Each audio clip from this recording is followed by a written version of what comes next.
savvy enough to read the thing. What number is this? FF3.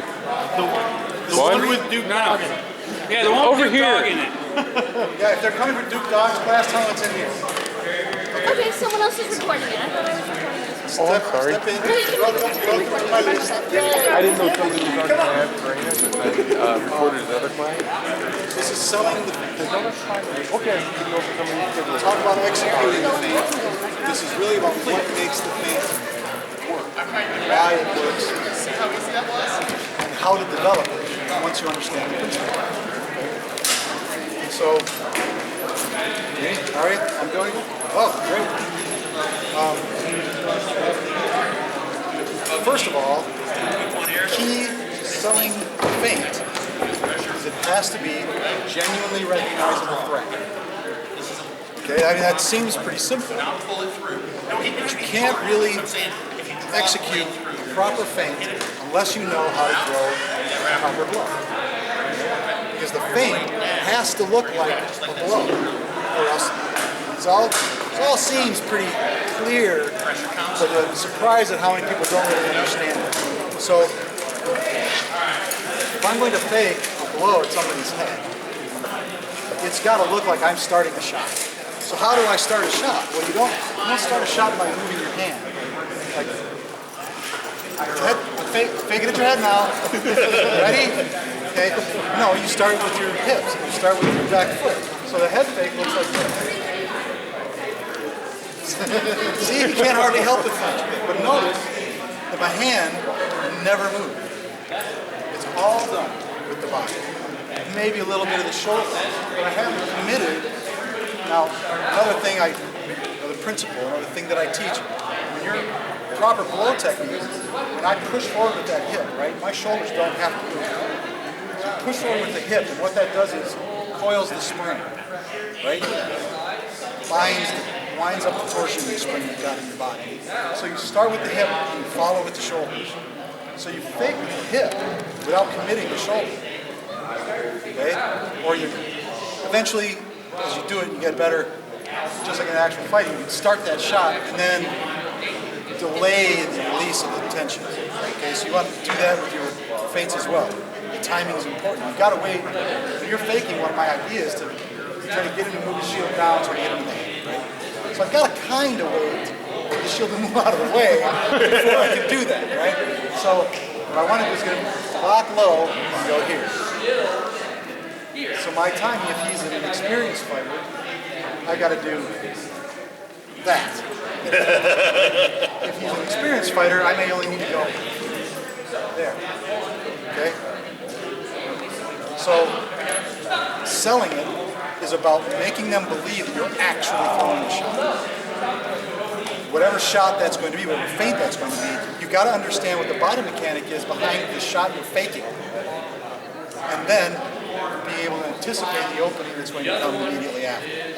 And having the attack still available to you. But you haven't, like if I'm going to fake to, say what I'm trying to do is hit him with a roll.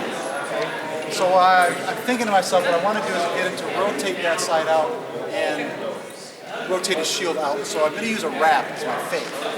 Well, if I've gone out like this, I'm no longer set up to throw that shot. So I've wasted that fake.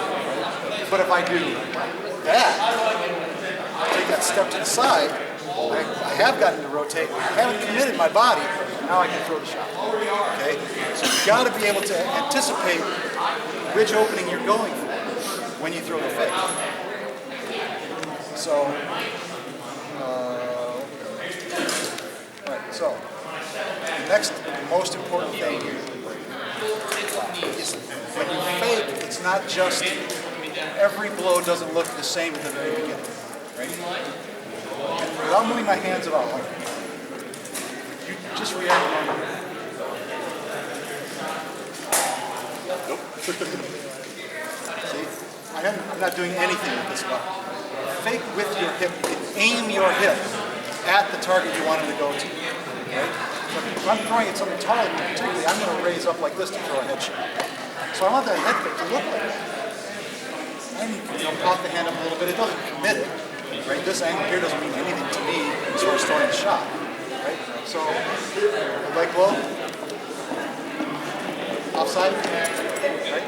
It's little tiny movements, but they've got to look like I'm really throwing the shot. So, aiming that hip and learning, again, you've got to think back to, okay, if I was really throwing a leg blow, how do I do it?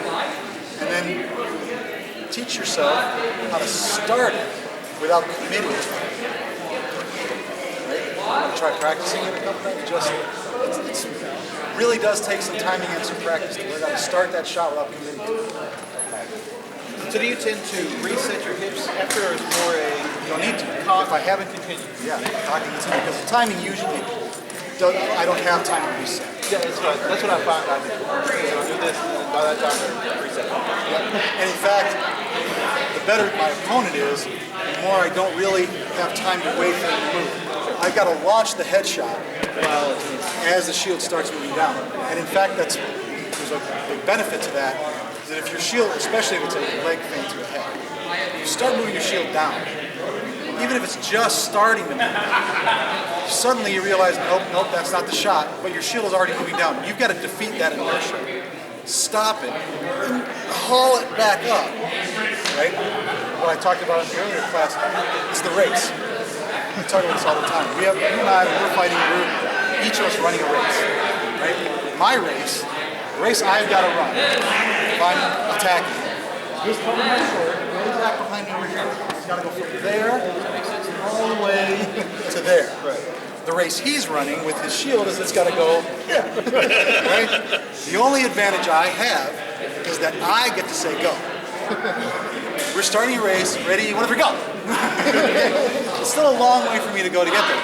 He has to recognize when the sword's moving. Okay?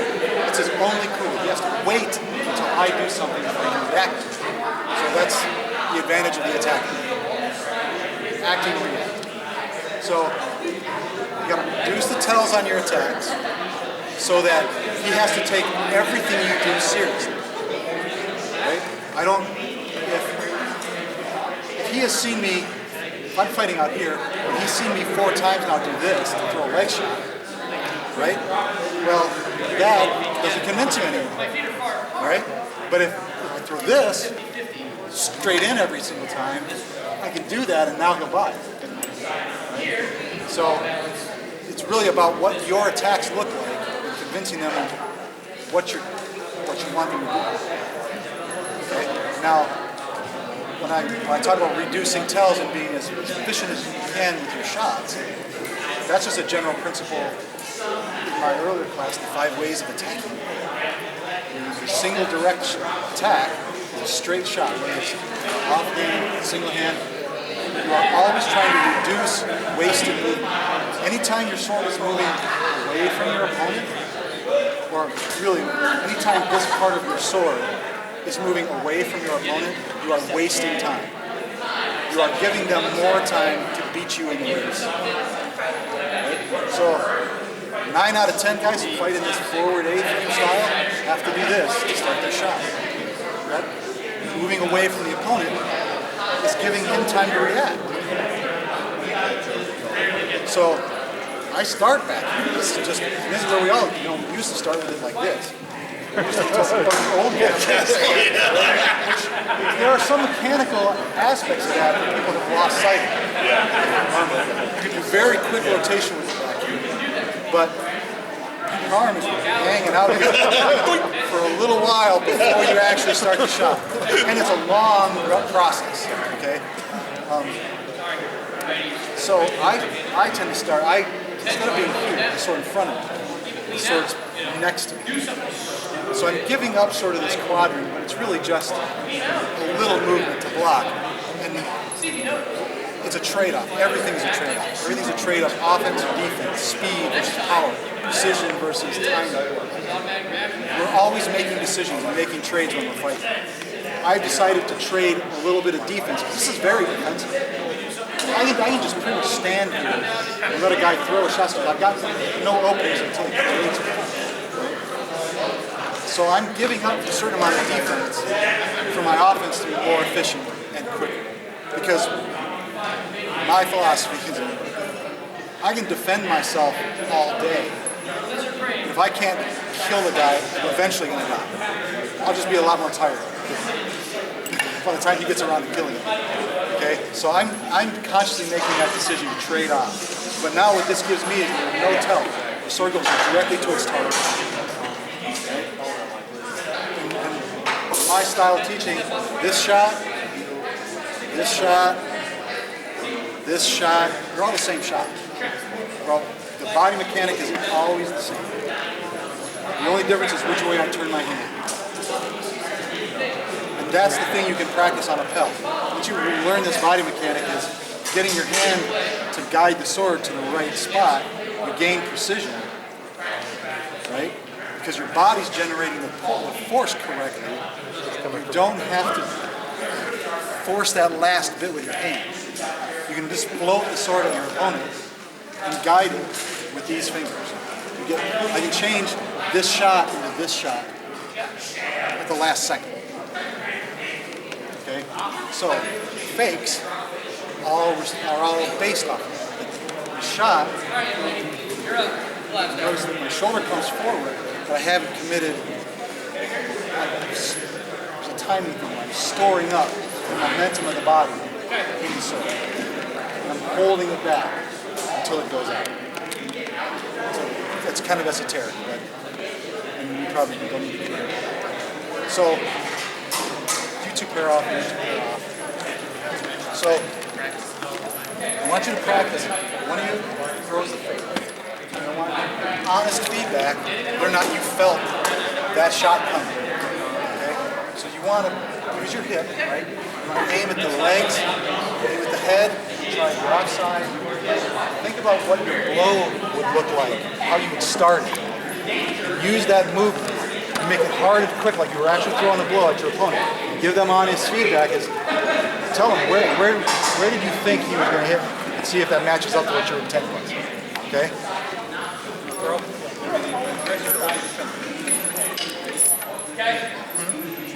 You got to tell us. You asked your question. Oh, he said he'd like to try this. Yes.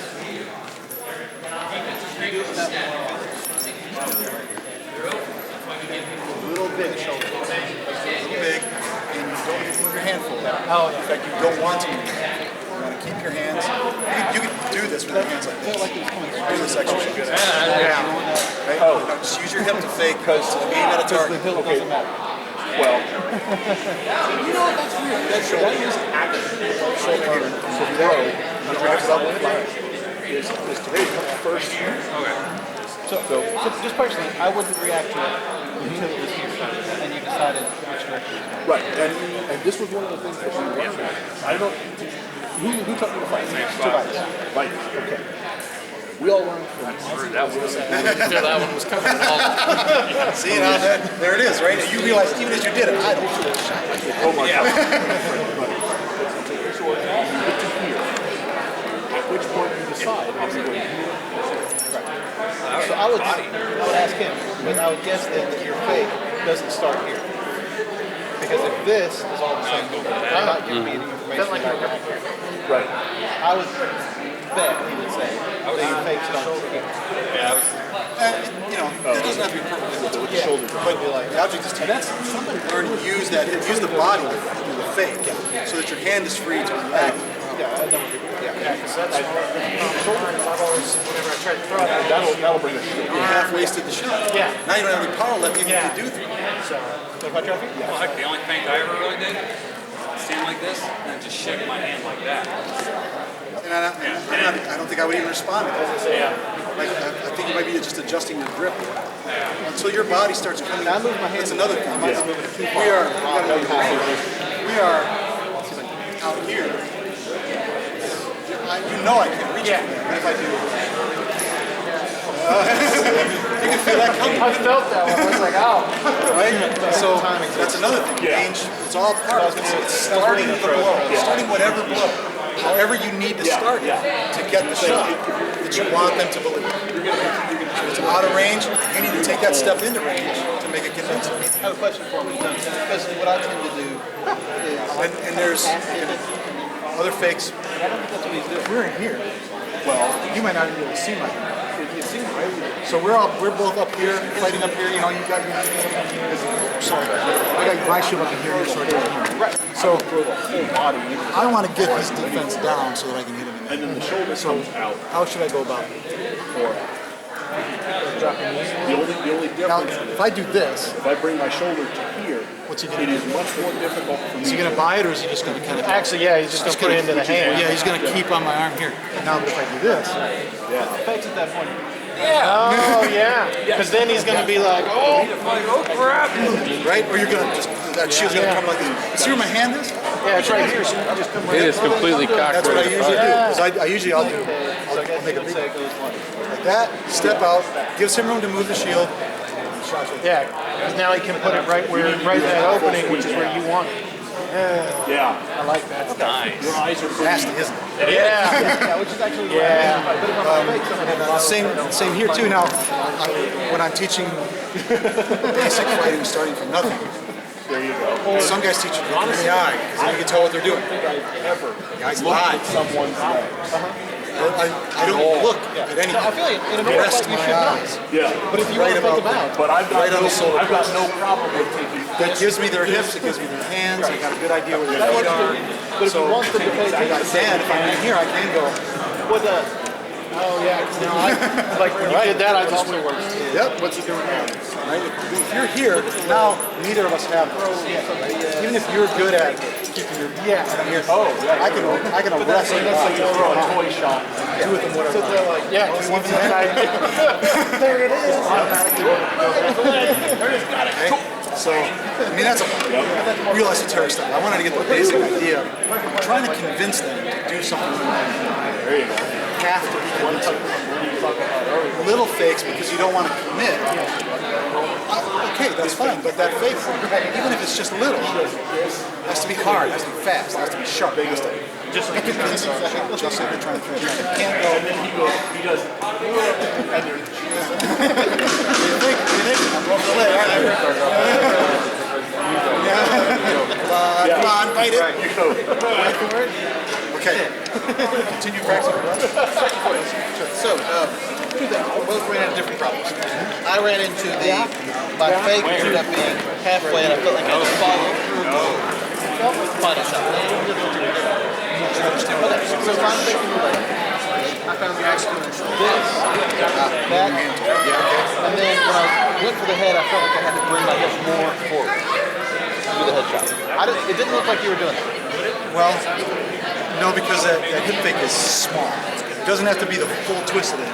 Okay. So then when you throw the real shot, do your hips move again? Yeah, probably. I'd say 7 out of 10 times. Yeah. Okay. Part of one thing we talked about there was that that fake is only really going to work if we're in this range anyway.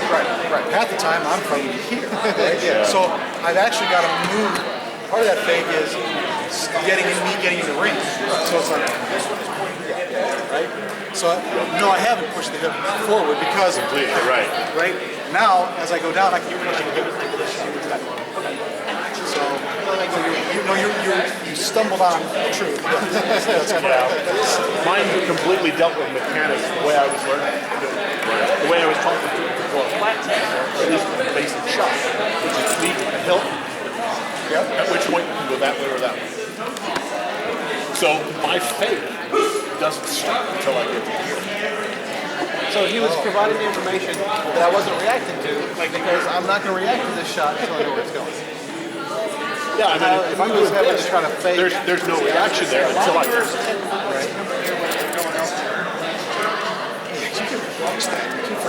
I do. Well, and I don't think that you probably were taught that this is part of the shot. Omar A-frame, man. And that this is part of your power comes from that snap. Yep. Quotation. Yeah. Trademark. But I don't teach that Right. because that is using this. That is doing this motion over and over again, and that's how you get off. Right. I tend to teach power generation as a means of regaining precision. Right? So what I'm trying to do is throw the shot as much as I can with my body so that I don't have to crank. Yeah. One of the things I demonstrate is I'll take my sword by its balance. How to feel with a guy in a helmet. I'll do this. Bang, I'll just throw it and it'll hit him. Bang! I said, "Aren't you taking that shot?" Oh yeah. See, my hand, I'm not touching the sword at all. I don't have to do that to get the kill. I can throw the weapon, literally throw the weapon at him. Yeah. Now all I'm doing with my hand, right, is arresting it, aiming, but I'm also stopping it because when I do that, I speed this up. Okay, yeah. So there's a snap, yes, but I'm not doing it with my hand. I'm throwing the entire mass of the sword forward and changing its point of rotation. Okay. Okay, so that when it gets to there, I'm stopping it, but I'm now driving with these two fingers. Right. This is where you impart the momentum, so with your strong fingers. But now I'm using these fingers to arrest it, and I get these back to guide it. Okay. This is essentially the same thing that I learned with Bastard Sword, where you're doing a lot of pulling with the left. Yes. Yeah. The principle is the same. Yeah. I mean, sword's a sword, right? So these are your strong fingers. These are your manipulating fingers too. You know, you don't pick up small things with these fingers. You pick them up with these fingers. So I'm arresting with these fingers that are dumb, and I'm guiding with these fingers again that are strong. So that's because I can grip tighter with these two than with these two. This is what I used to impart the momentum. But after that momentum's imparted, once it's on its track to my opponent, all I'm doing is hooking it back with these and guiding its precision, getting my precision back and guiding it, whether it's here, with these. The final snap. What? It's the final snap of the shot. It is, but the snap comes naturally out of the weapon. I'm not Yeah. hurting the snap. He's not using his muscles to speed up the sword. Yeah. So much as he's I'm pretty changing sure the everybody in South Oaken learned flat snap from initially Andrew of Seldenrest, who was a blacksmith. And almost everything Yeah, is he right didn't there. have to use it. He weighed 350 pounds. Yeah, no. And they try and teach you that you can throw an entire flat snap from here. I'm going to quote my trainer here without mentioning names. I once said I'd like to work on body mechanics and hip because I don't want to power my shots on my arm as much anymore. Well, why would you do that if you could power the shots with your arm? Yeah. This is why. Yeah. So in his case, if his style, without changing his own style, can you think of a good way to fake? I think the fake is still, I think the principle of using the body for the fake is still valid because you are, right back here, you're going to react to his body. Okay. So in his case, he almost every time he was faking, his heel came straight forward. Would you suggest angling that a little bit to change it? I don't care where his sword is, remember. What we were practicing over here is this.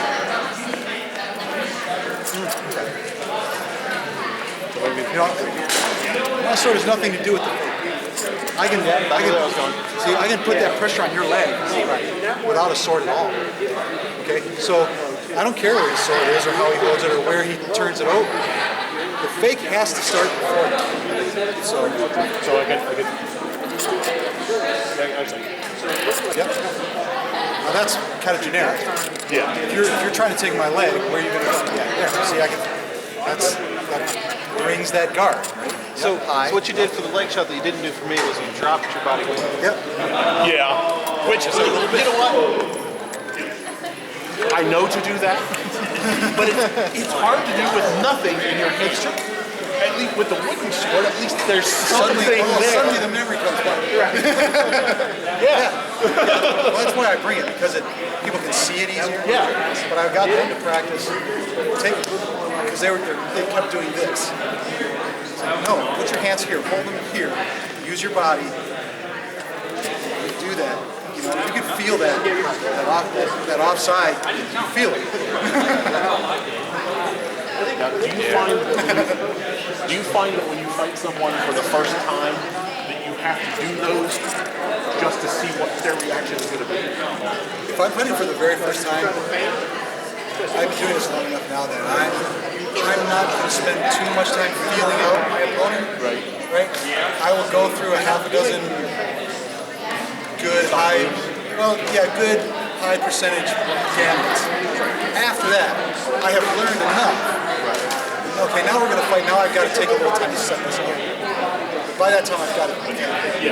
And oftentimes, I'll start with that leg drop. And I'll do kind of lackadaisical and see how they react. And then later on, after exchanging a couple of them, do a little sharper, knowing how they react to it, knowing where I'm going to have to place my shot.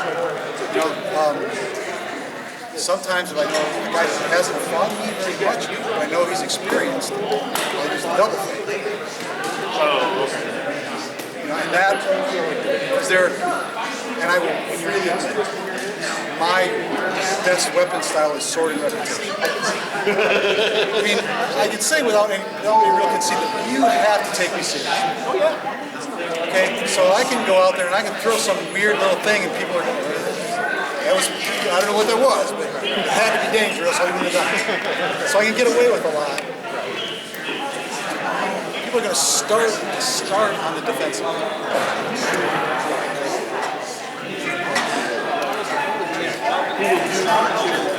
In order to just get you off your feet. Yeah, when I throw a shot, Do that. Like just like, what are you doing? Somebody, I can't remember who it was, somebody and did that with basically on reputation, would just go and it would make you think about what am I doing wrong? I'm always big on that, but it's usually when trying to get someone to take something. You just step back. Like he's trying to figure you out. I'm not going to figure out. I'm going to give you a moment to think about that. Ron Balder, when you're fighting Ron Balder will spend a lot of time out of range. He does that. He's constantly changing his position and throw little shoulder fakes or little hand twitches just to watch how you generally react. Pushing a whole bunch of buttons just to see what happens with this. Then he'll start. So I don't usually. He knows me well enough. He doesn't have to. Right. He doesn't by habit. I kind of joke with him. Like, yeah, I'm not buying this shit. So mostly I'll just keep trying to press him, get him to just start his offense, just so that I can fight.